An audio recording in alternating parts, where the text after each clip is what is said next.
Cryptic pregnancy. அப்படின்னா ஆபரேஷனா? அதுதான் இல்லை, பேர்லேயே தெரிஞ்சிருக்கும் இது ப்ரெக்னன்சியில் ஒரு டைப்புன்னு. பொதுவாக ஒரு பொண்ணு ப்ரெக்னெண்ட்டாக இருந்தால் என்னென்ன சிம்டம்ஸ் வரும்?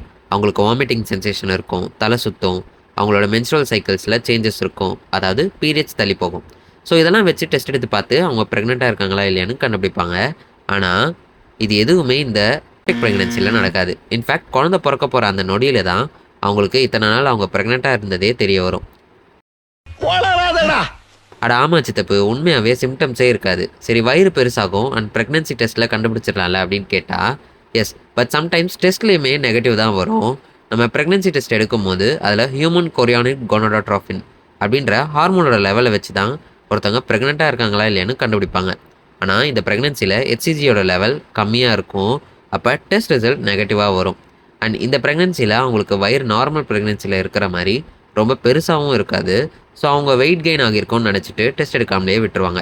அண்ட் பீரியட்ஸ் டைமில் இருக்கிற மாதிரி ப்ளீடிங் இருக்கும், ஆனால் அது பீரியட்ஸ் இல்லை.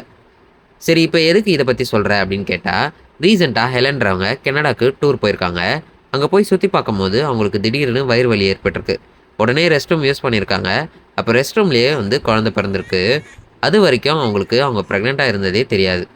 இதே மாதிரி ஆஸ்திரேலியாவை சேர்ந்த சார்லட்ன்றவங்க அவங்க ப்ரெக்னென்ட்னு கன்ஃபார்ம் ஆகி 17 ஹவர்ஸில் குழந்தைய பெற்றெடுத்துருக்காங்க. ஸோ இந்த மாதிரி வேர்ல்டில் நிறையா ரியல் லைஃப் எக்ஸாம்பிள்ஸ் இருக்காங்க. இதை பற்றி நீங்கள் என்ன நினைக்கிறீங்க? ஒரு தாயா அந்த நேரத்தில் மனநிலை எப்படி இருக்கும் அப்படின்றத கமெண்ட்டில் மென்ஷன் பண்ணுங்கள். அண்ட் இது போல் இன்ட்ரெஸ்டிங்கான கண்டென்ட்க்கு சப்ஸ்கிரைப் பண்ணிக்கோங்க.